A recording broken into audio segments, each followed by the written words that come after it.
Hello everybody. Welcome back to another Chiply webinar. I'm Chris and this is Craig here, and today we're going to be talking about the My Account section in your Chiply accounts here. So, the My Account section is the central hub for managing all company-wide settings.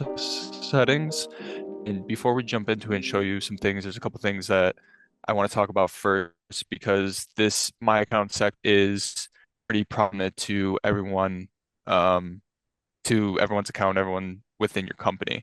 So, um, these are company-wide settings. So as we're walking through this, if you do see anything that you want to change, it's going to update it for everybody in your company, not just your own account. Also, depending on your account level, um, your screen may look different than mine and Craig's. Um, so also keep that in mind. Um, as we're walking through this, you can feel free to ask us questions if they're relevant to where we're at in the whatever we're presenting. We'll stop and answer them. Otherwise, we can also get to them at the end. And if you do have any sort of quick questions that I see while Craig is talking, or while I'm talking, or vice versa, I will just shoot over a quick answer to you. So, um, Craig, I think we are good to go if you Awesome. want to share your screen. Yeah. All right. All right. Hopefully everyone can see that. And then, all right. So I'm logged in to a fairly generic account. So there are some settings on here that are gonna either not be filled in and may look a little bit different than yours just because, like I said, this is a more generic account. There's going to be areas that are customized more towards you once you have your account. But for today's purpose, we're going to go over each of those and explain kind of the effects of the changes that are made um, at each part. So I'm logged in. This should be pretty standard for everyone who has a chance to log in. If you haven't done this yet, from when you first got your account, I would highly suggest it. You're going to pop up to my account right away. And then from here, you have the ability to reset your password to be something more secure, make it your own, and then you can make some minimal changes here. If you have an email update, this is where you would go to update it, a name change, anything like that. This is where you could just update your own personal settings. And then there's a users setting over here. This is more for probably if more like a management or an administration portion.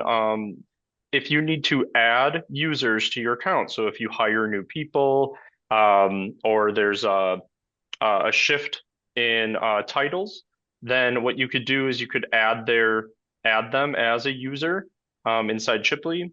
And really, the biggest thing to pay attention to is just like what Chris was talking about, that user level. Dealer admin is going to give that user access to everything that I'm going to go over today, while a dealer salesperson has a little bit more of a limited access to some of the information on the left-hand menu while we're inside my account and some reporting power. So those are just some of the differences between the user types or the user levels. And then we're going to move into basic information. Again, a lot of this should just already be filled out here. There's really not a ton to focus on. The big thing that I want to highlight though is the email address. So if you are getting customers that are replying to their order confirmation emails, asking where things are, hey, I need to make a change. The email that's responding to or replying to is going to be whatever email you have in here. So if you have a particular email that you want those responses to be directed to, I would suggest putting that email in here. So that way, anytime a customer responds from an order confirmation email, they can be directed to the correct person who can help them as quickly as possible. All right. All right. The purpose of the branches here is really for any of your brick and mortar addresses, to have all the I guess like facilities that you guys own, to have all in one place. The biggest thing that we usually suggest to here is when it comes to purchasing, if you have a fulfillment location that's like your go-to, you use it all the time, uh, you could let us know what that address is. And what we could do is we can help you add that branch. Because then when you are purchasing items from the purchasing page, one of the options is the ship to location would be a dealer branch. So what we've done instead of you guys having to put in that address every single time, we've made it a preset so that from a drop down, you can just say, hey, it needs to go to this print shop or to this embroidery shop, um, and have those items shipped directly to the location instead of to you, and then you have to deliver um, or get them over there.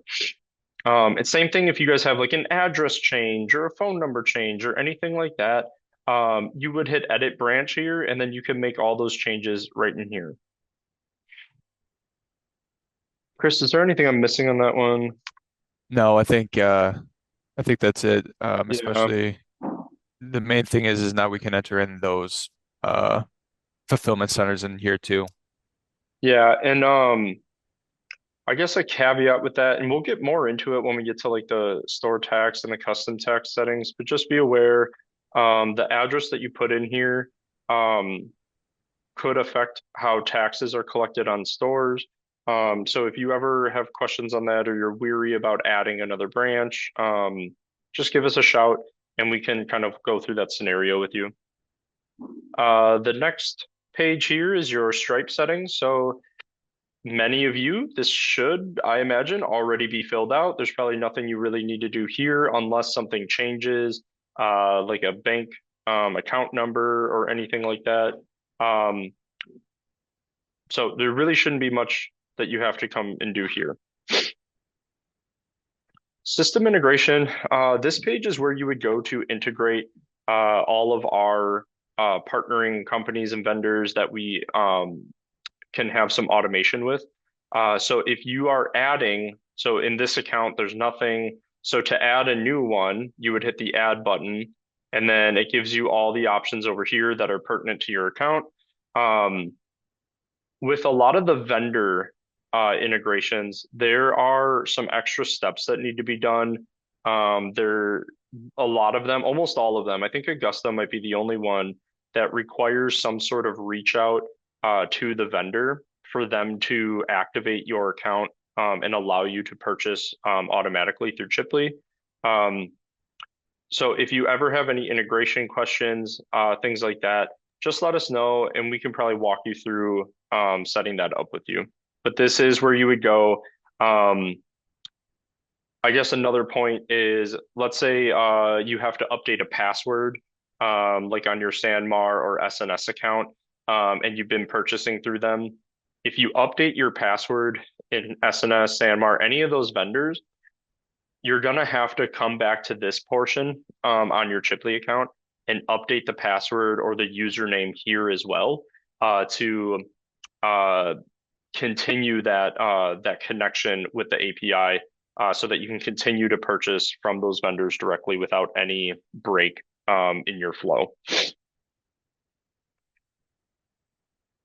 Um, all right, store taxes. I'm not going to go too far into this just because I think if a lot of your accounts should just be set to auto, and that's where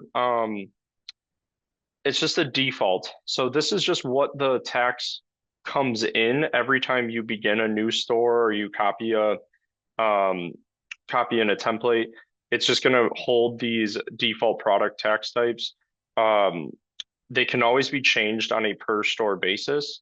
So we would try to set this up as what is your majority tax settings going to be, and then you could always update those on an ad as needed basis.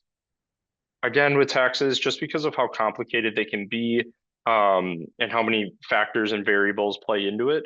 If you have any questions on the tax, just reach out to the team, Team Chipley at chipley.biz, or give us a phone call at 262-202. 8129, then we can help walk you through any of those tax questions. Kind of the same thing here with the custom tax settings. The big thing is this is if you have nexus in a state outside of your own due to the volume of sales or the number of orders that you do within that state, um, then what we would do is we would have you activate that state, just so that anytime that you ship or have a transfer of goods happen within that state, you can collect taxes appropriately within that state and on that transaction. Again, just due to the nature of how complicated taxing can be, reach out to us, tell us how you should be collecting taxes, and we can make sure that it's set up correctly that way.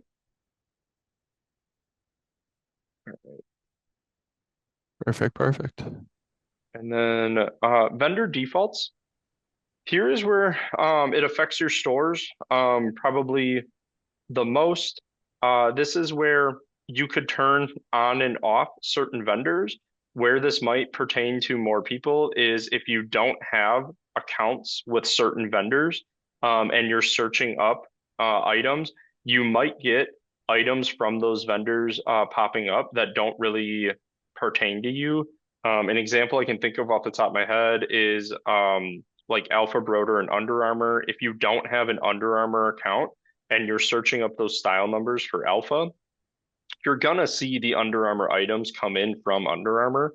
And if you don't want to see that anymore, and that's one less thing that you want to worry about, you could come in here and we could just inactivate the Under Armour vendor. And then when you search up that style number, you're only going to see the product from Alpha. The other thing to pay attention to is a lot of your accounts should be set up where the product cost is 50% of the MSRP. So on your products page of your stores, I'm not sure if we've gone over this recently. Hopefully, you've heard it at least at one point. But the product cost column isn't a true representation of your cost. What we do is we take the MSRP of the product and we cut that in half, knowing that that's probably pretty close to what your cost is. It's not exact, but hopefully it's a little bit closer than any other percent. And then that should just give you kind of like a reference of when you are setting up your stores rather than your your like rules, your laws. It's not an actual set of costs, just so you know. But if you wanted that to be different, this is where you would go to change that. You also have the ability, you don't have to just go in here and make these changes one at a time. We could go in and oops, just make that change real quick. I could select everything, let's say. I could hit edit vendors and I can make that change in bulk. Same thing with the tiered pricing, what your default is, and your number of inventory thresholds, which I'm going to go over now. So working your way through the tier, all of these pertain to the auto pricing. So when you're building stores, you may have seen it when you're doing the store-wide actions, or when you're bringing products into the store, it says, you know, what tier do you want to use? If you've never really questioned that, and you are interested, reach out to the team again, and we can set up a time to meet with you and go over it more specifically because of how unique it is to each and every dealer. That should definitely be a more intimate conversation rather than having it necessarily over a webinar. So just reach out if you are interested to learn more about what the different tiers are and how to set that up. And then lastly, what is probably most interesting to most people would be the inventory threshold. So if when you're building out stores, you have the inventory threshold feature, we would suggest that you would be using it on most of your products, if not all. And then if you wanted, let's say for Adidas, this account is set to 100 as the default threshold, but maybe that's too low. Maybe you have been burned by Adidas inventory in the past, and you are trying to avoid back order situations even more. You want to be a little bit more aggressive with avoiding back orders with Adidas. Maybe you want to change this to like 150. Once you make that change here, just as a heads up, that will immediately affect all stores um, as soon as you hit save. So as soon as you make that change, it doesn't mean you have to go into every store and redo anything. It will update that on all your stores immediately. But then vice versa. So let's say there's an account where you would rather be less aggressive and be more lenient on that. And maybe you want to change a vendor to be 50. So in this case, I could have Allison Athletic be 50 and maybe Alpha, I'm okay with 25. Um, Totally up to you. But once again, just remember that this does affect all accounts or all users on Chipley.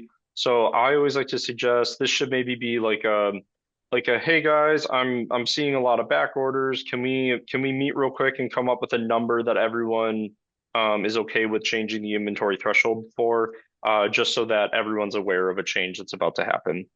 And once again, I can select everything, edit the vendors, and I could change that inventory threshold across the board if I would rather just have the same number across everything. But that way I don't have to, scroll down and do that one by one. Chris, is there anything I may have missed there?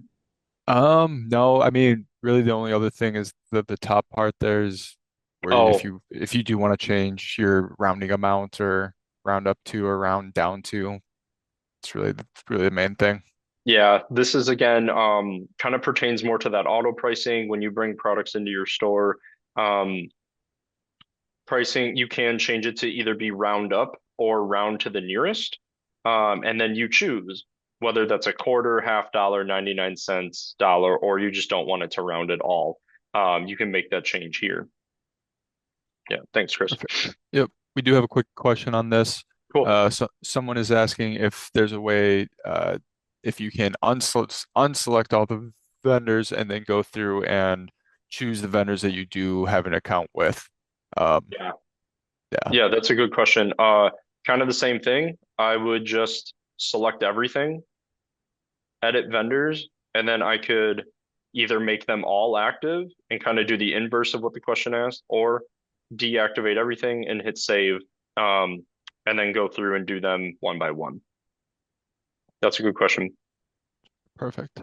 That was the only question for now, unless anyone has any questions real quick before we jump into the dealer branding side of the my account. I'll give it a couple seconds before we move on.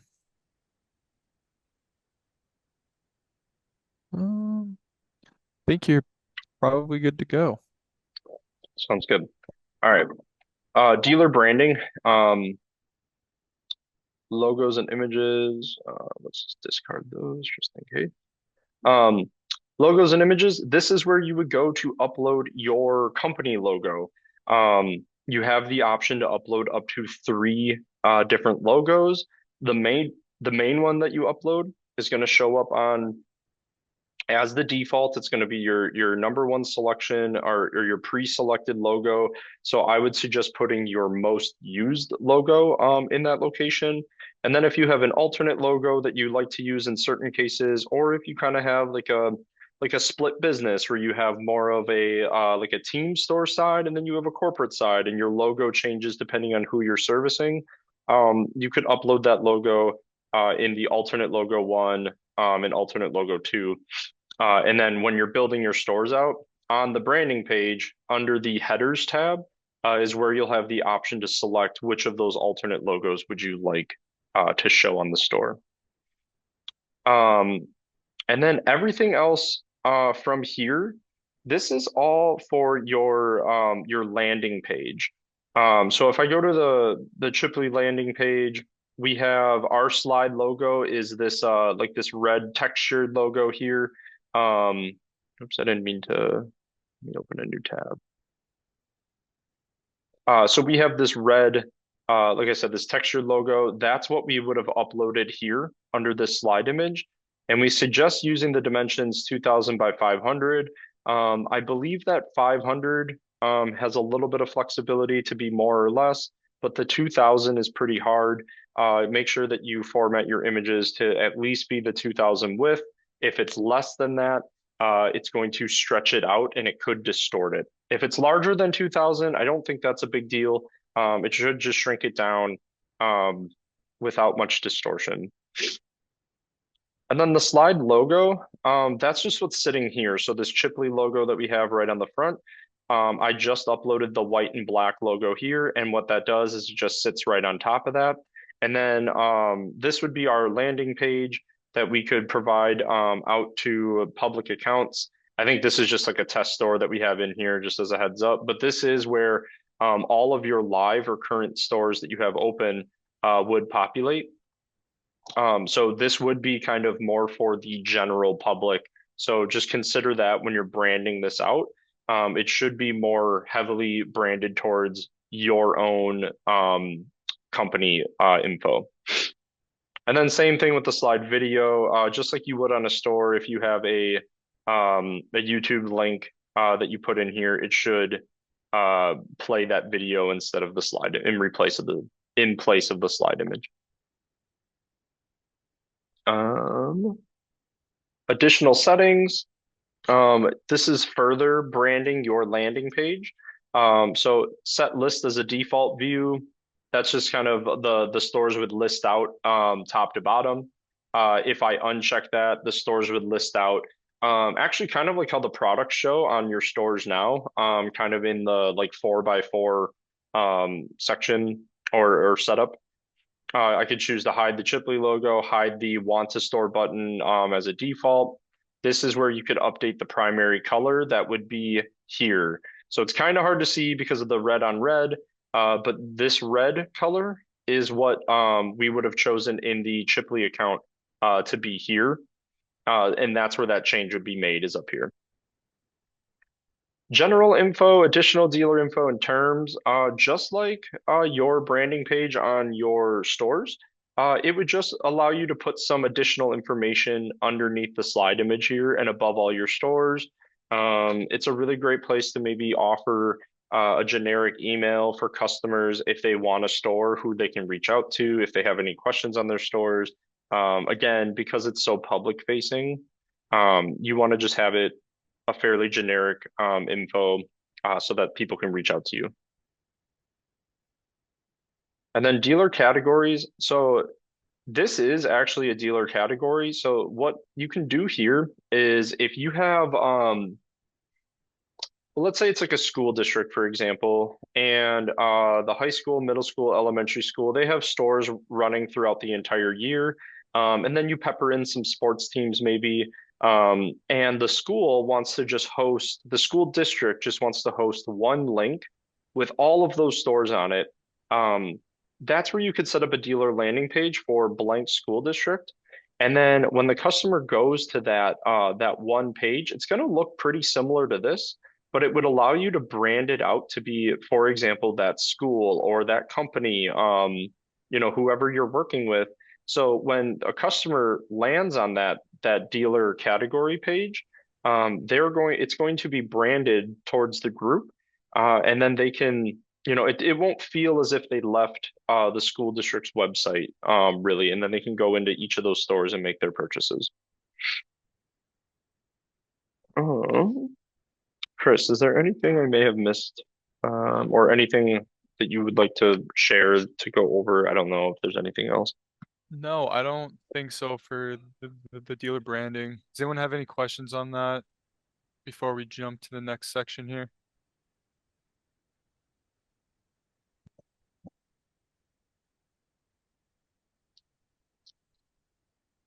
Um, I think you're good to move on, Craig. Cool. All right, so some store settings, the basic settings. This is what you would see kind of in the upper left when you're on the settings page of the store. A lot of people probably have the automated emails turned on. Um, Quite honestly, that's probably the one that most people only have on. If you don't want stores to show up on that landing page of yours, if you need it hidden, or if you just don't want them to ever show up on there, you would change that. So again, these are default settings for all stores going forward. So anytime you make this change here, all the stores going forward are going to adhere to to these settings. And then we have branding again. However, this is store branding, just to be clear. So if you want a certain piece of information to show up on all of your stores, and then really you just kind of fill in the blanks. I see a lot of dealers that have like orders will be processed and shipped like 3 to 4 weeks after the close date. That way, this information can be provided to all the customers that show up to your website to place their order, and then they kind of have a good idea of when they should be expecting their orders to come in, or at least a rough idea. Um, and then this might help save you maybe an email or two or phone call that you have to answer. Um, and then all of this, again, whatever you type in here is going to show up in the additional info of each of your new stores going forward. Same with the store close. All of this is just going to show up in those areas. Um, I don't really think there's much else on this. Oh, I think you're good. Contact info, this is just who shows up at the bottom of each of your stores as a default. Generally, most people put in some pretty generic info, like it would probably just be like Chipley, and then the email would be like maybe like orders at Chipley or info@chipley.com, a fairly generic email. And maybe it's just like the front office phone or the front desk, whoever, whatever a general phone number would be. And then that way you don't have to make as many changes per store. However, if you do want individual salespeople, and if they have like similar emails, what might be easiest is if you just do like at business.com or whatever your email is, and then the salesperson on each store, they just have to put their name in here. However, a lot of times, if you just leave it blank, your web browser settings allow you to put in, just autofill. So sometimes if you're doing like individual salespeople, it might just be best to leave it blank and hope that the autofill settings on their computer fill that in a little bit faster.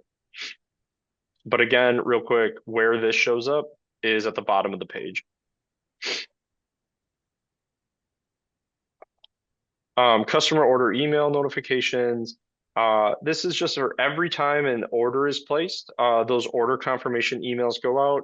This would just be if you want someone else to be included on those emails. So think of it as like a BCC. So every time an order is placed, you could have that dealer email that we talked about earlier under that basic info. If they want to be CC'd on that email, they could. If the salesperson on each of those stores needs to be involved, just know that when you make that change here, though, that's for every store. So every order that's placed throughout your account, whatever email you put in there or designate that to is going to be like BCC'd on all of those order confirmation emails across all stores. So just keep that in mind. Default instructions, this is for like when the customer is checking out. If you have like particular terms or conditions that you want to convey to the customer at checkout, this is where you could set it up as a default, and then it would just auto apply on all your stores going forward. You could also default the customer to required to agree to those terms prior to checkout. If you leave it blank, then there's really no they just read it over and then they move on. But the require agreement requires them to check a box saying that I have read the above terms or order instructions, and then they can hit next in the checkout process. And then the default store notes, let's see if I can. That would show up on your settings page on a store. So let me just get into a store real quick. Down here. So whatever you would like, if you want some notes to come across all your stores, like maybe it's like who the fundraising check should be written out to, If there's a delivery address that you want to put in there, if there were samples or e-certs or promo codes used on the store, and whoever's closing it, you want them to be alerted, you could put those in the internal notes. So again, no one sees these except you. They are 100% internal. No customer would see that. So you could put whatever you'd like in there to help you just be a little bit more efficient and communicating with everyone. Handling fees. This is where if you wanted a default handling fee to show up on every store, I could add that here. Very similar to I think it's the exact same actually as when you're setting up a handling fee on a per store basis. You would choose, do you want it to be a per order fee, a percentage fee, what you want that name to be, and then what should that cost be or that percentage be. And then as you add this would populate on all of the new stores going forward. So this won't apply to everything already. If you wanted this applied to all the new stores, you would have to go into each of those stores and make sure that you manually add those. Um, but for new stores going forward, you could add that here. And then it can always be removed or edited on a per store basis. But if you just want something to come in every time, kind of as a fail-safe, and then make those changes on a per store basis, you absolutely could. Um, Actually, message templates. I think I'm going to come back to this one. We'll finish on message templates. Organization fees, very similar to the handling fee, except again, remember the handling fee is a customer-facing fee, while an organization fee is a like a company-facing fee that will deduct from the fundraising first. This might be like a web store fee, a new art setup fee, didn't meet minimums fee, whatever that might be that you need to charge the customer, or really the group, not necessarily an individual customer, you would put that in as a organization fee. So I don't know, some people might want to try to compensate for like the web store setup fee, and they want that to come out of the customer's pocket each time and have that on there. This is where you could go to set that.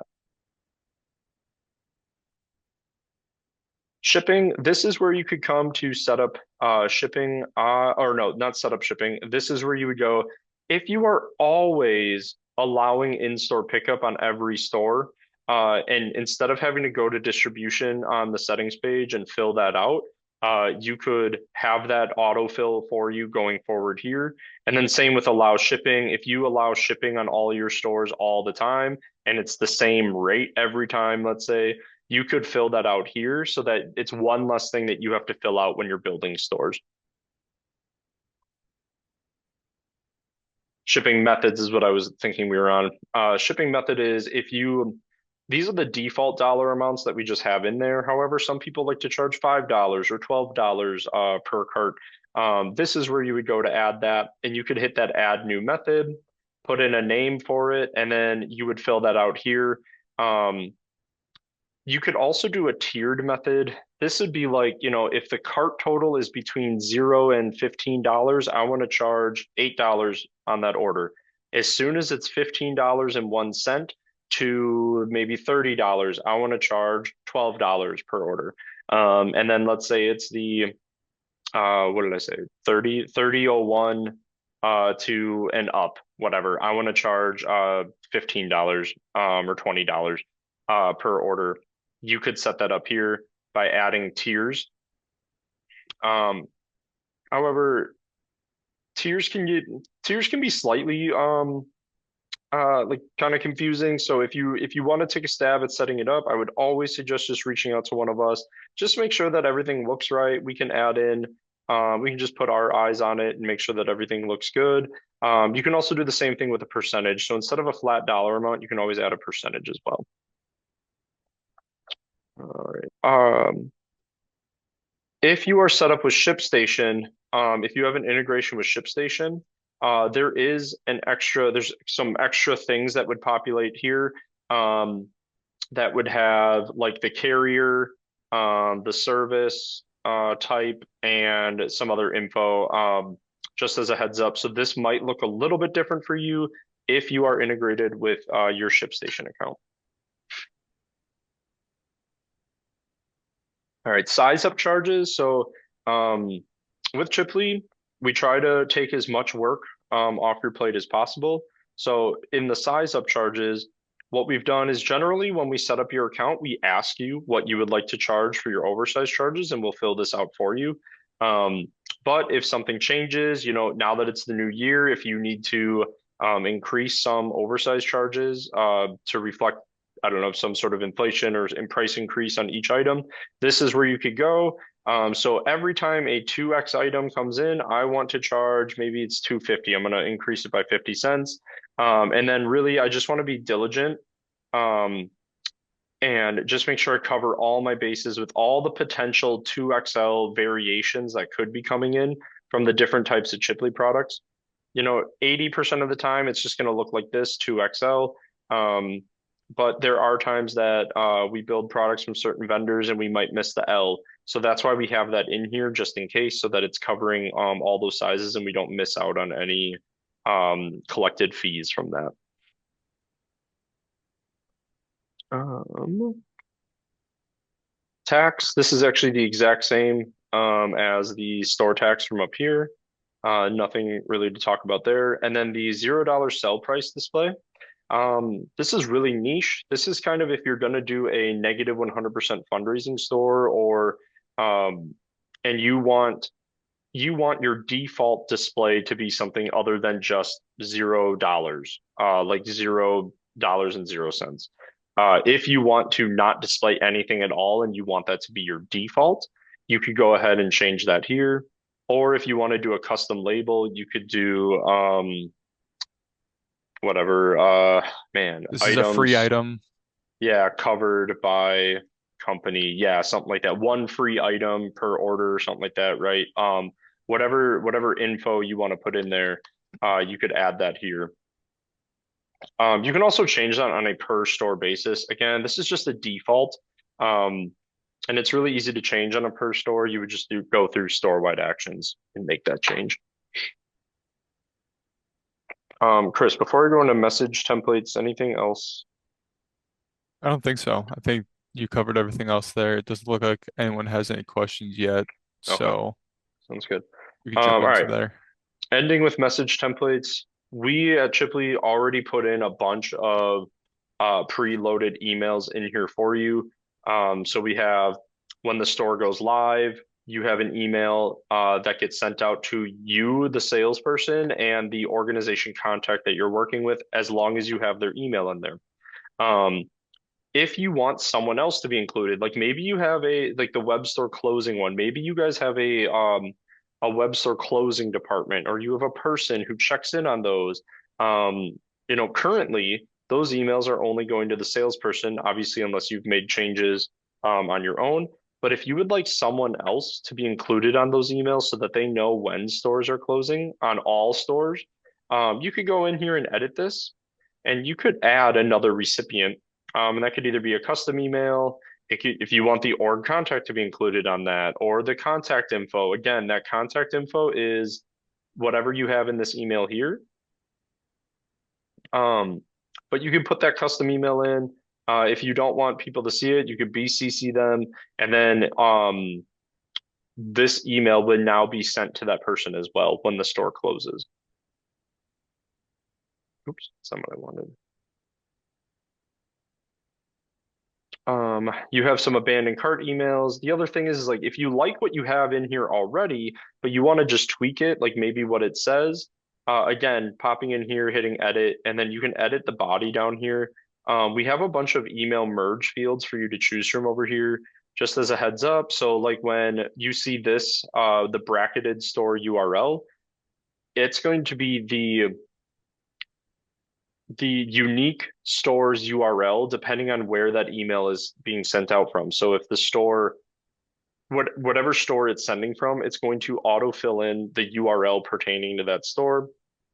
Same with the organization name. If you have an organization contact in there, the store name that you've given it, and then you as the salesperson. So if you have like a slightly different message that you want to put out than what we have in there, this is where you would go to make those edits. And I highly encourage you to utilize the merge fields when you can.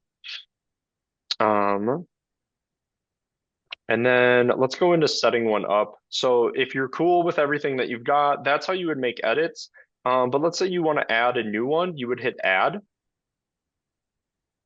and you have different types. So store automated, those are the emails that are going to get sent out as soon as the store goes live.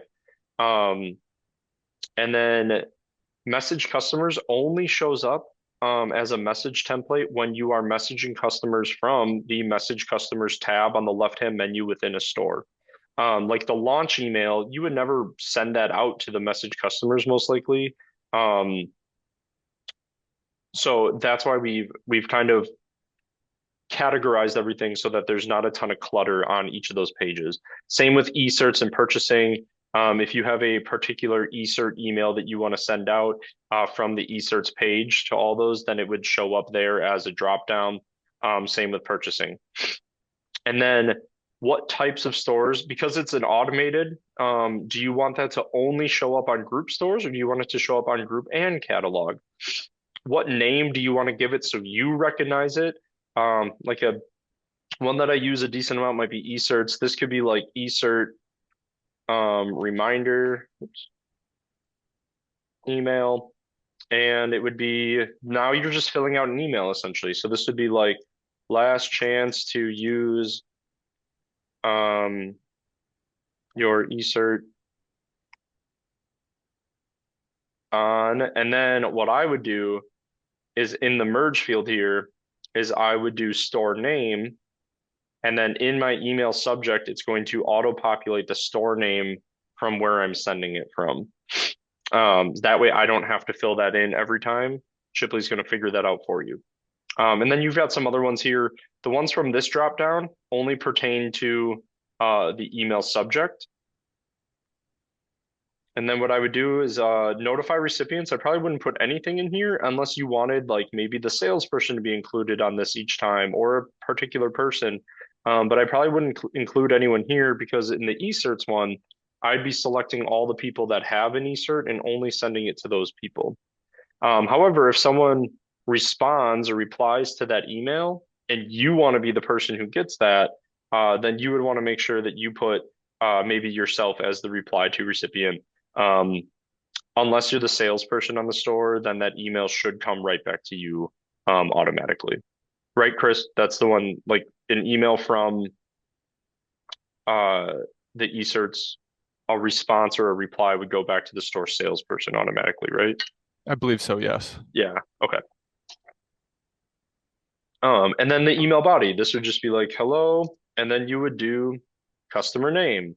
And then that's going to auto fill in whoever the customer is that you're emailing. And then it would just be you still have, and then you might do um, amount remaining on your eCert code. And then you might fill in your eCert code. And now, now you finish this up and you would just say like, be sure to use this code by, and then maybe you put the close date of the store in here, and then that's automatically going to fill in. This is a great way to utilize the automated messages so that you can, or not the automated messages, but the message templates. So that way you're not typing this out every time. All you would be doing is selecting from a drop down essentially. It's going to pre-fill this in, and then you would hit send. So this is a huge time saver. And I chose the eSert one in particular because I think it's one that people could find very valuable. If you're offering eSerts on the store, that's free money for the customer essentially. They're more likely to use someone else's money on your store. This is a really great way to make sure that you are, pulling everything you can out of that group on the store. Um, but yeah, just know that you have all these eSert or these merge fields to choose from to make your life a little bit easier. And then I guess I will point out because of the store automated one, there's a couple more fields here that I want to make sure I cover. Again, do you want this email to send out on group stores and catalog? And then what do you want the trigger to be? What needs to happen for that email to get sent out? So like the launch email, for example, the trigger for that would be after the open date. And it's supposed to send out immediately, 0 days, 0 hours. Um, And then if it's the web store closing reminder, it would be before close date. And we have it set for like 3 days before the store closes and 1 day before the store closes, so that that email gets sent out at an appropriate time. You can also send out text messages. So they are most likely going to be two different messages for the most part, due to the restrictions of how many characters are allowed with a text message. So you can only have 280 characters here, and in email you can have much more. Um, but if you did want a text message to be sent out to these people as well, you would just be sure to add info down here as well.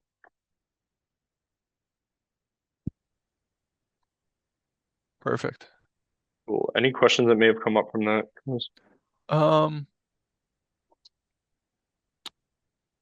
someone was I can just answer this one quickly. Okay. Is there a way to have one that automatically sends a pickup notification when orders are ready? There's not. Unfortunately, that is something that you have to do through uh message customers in your store, but you can, as Craig just showed you, go in there and set up a template. So then that way you don't have to manually send out or like enter in that information in every single time that you um need to send that out. So it's just a click of a button just to put that in and send that Yeah. out to who it should go to. Yeah. Exactly. Um, you would do like, oops, like your orders ready. Oh my gosh, I can't type ready for pickup. From, and then maybe you do whatever the store name. Um, in the subject line, and then yeah, again, you're gonna utilize the merge fields. Hello, customer first name, your order is ready for pickup at this location. And then, like Chris was saying, once you're in the message customers area, you could either select all the customers, or only the customers that had pickup as the option. Because if they chose shipping, if you offered both and they chose shipping, then you don't really want to send that email out to them because that might be confusing, uh, because it doesn't pertain. So what it would look like on a store is you would get to a page very similar to this.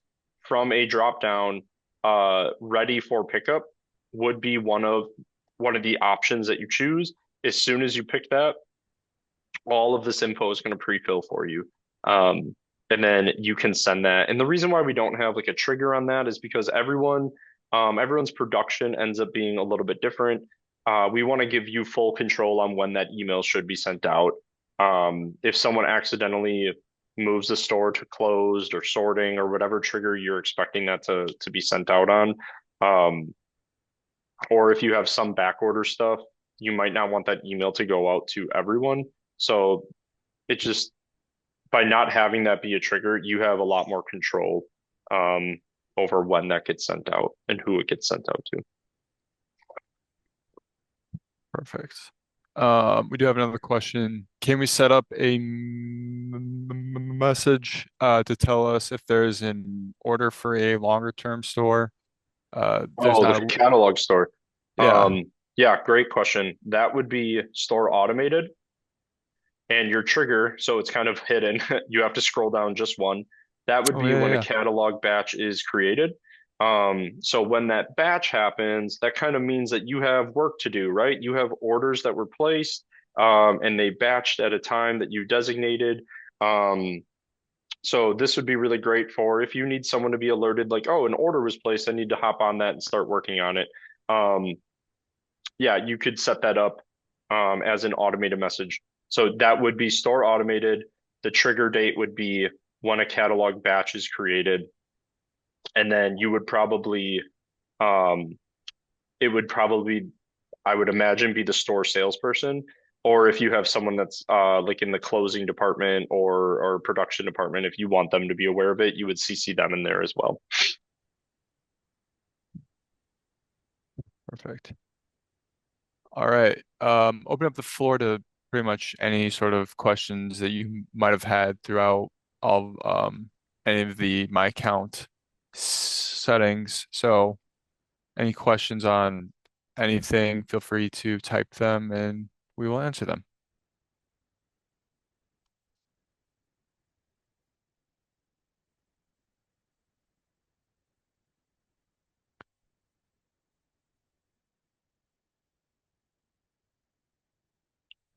Um, we could we could probably answer this one, Craig. Someone asked, what is it kind of doesn't have to do with my account, but it kind of does at the same time, because we kind of talked about it. What is the average price customers are charging for a web store creation? And I feel like we don't really have that info. It kind of just depends on the company and everyone's like processes, I feel like. Yeah.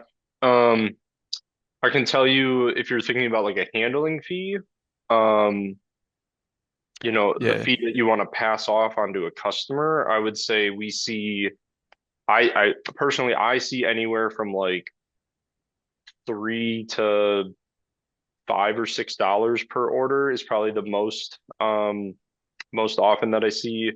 And then the percentage that I would see, that one widely varies. I've seen anywhere from like 3% to like 12% per order. Um, but yeah, as for a web store setup fee, I don't have any I don't have any good intel on that. I would say it varies so widely, and I would say I don't know if I get asked that question a ton even. So yeah, I don't really have good insight on that. Sorry. Perfect. Perfect. Any other questions? I know it was kind of a lot of information, and I feel like a lot of it too is probably already set up in your guys' accounts Yeah. and no one's really touching it. But heading into the new year, seeing something that you can change, is there. Yeah, absolutely. New hires, you got to create new users. It's a really easy thing for you guys to be doing. If you need to on the fly. But yeah, if you make price adjustments or like oversized charges in the new year, we wanted to make sure that we covered these items so that you guys have all the tools in your arsenal to make that happen. Perfect. We're heading into just about an hour. We definitely thought that this was going to be a shorter webinar, and it's been close to an hour. All right. Any last questions here? We'll give it like 10, 15 seconds. If not, I think we're good to end it here. Um, Again, reach out to the team Chipley at chipley.biz if you think of something, after the call. yep. But yeah, And then, we'd be happy to set up a time to meet if you have any other like I was saying, like those tax questions, if you have any other particular questions involving more complicated issues, we definitely like to uh uh meet with you. yeah. And then the recording of this webinar will probably be sent out tomorrow. I have to get it back and edit it and upload it. So probably tomorrow you guys will get this recording. Um, so yeah, I think we are um, Yeah, cool. cool. All right. Well, you guys have a great rest of your day. Again, feel free to reach out as needed. All right. Perfect. See everyone later. Bye.